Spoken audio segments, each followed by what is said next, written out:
इस संदेश में आप सभी का स्वागत है। आज हम द्वितीय अध्याय के श्लोक 62 को सुनेंगे, फिर उसके पश्चात उसके अर्थ को समझेंगे और उसके बाद इन श्लोकों से हमें क्या समझ मिलती है यह हम आखिरी में सुनेंगे। चलिए अब आरंभ करते हैं। द्वितीय अध्याय, श्लोक 62। ध्यायतो विषयान पुंसः संगस्ते शूपजायते संघात संजायते कामः कामात् क्रोधो भिजायते। अब हम इस श्लोक के हिंदी अर्थ को समझेंगे।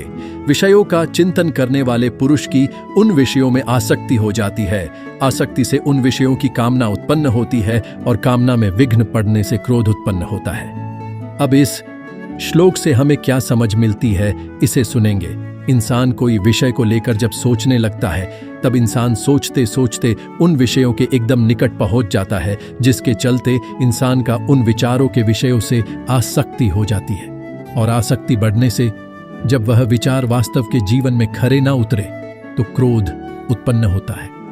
जैसे प्रेमी प्रेमिका का एक दूसरे के बहुत निकट आने से उनकी भावनाएं एक दूसरे से जुड़ जाती हैं, जिसके चलते उनमें एक दूसरे के प्रति आसक्ति उत्पन्न हो जाती है और भावनाओं के विपरीत अगर कुछ हो जाए तो दोनों में क्रोध उत्पन्न होकर वे एक दूसरे के साथ झगड़ने लगते हैं।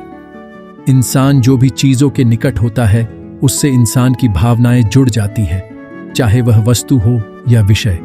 इस श्लोकों से हमें यह समझ मिलती है कि उन विचारों से अपनी भावनाओं को जुड़ने ना दे, विचारों से अपनी एक निर्धारित दूरी बनाए रखे।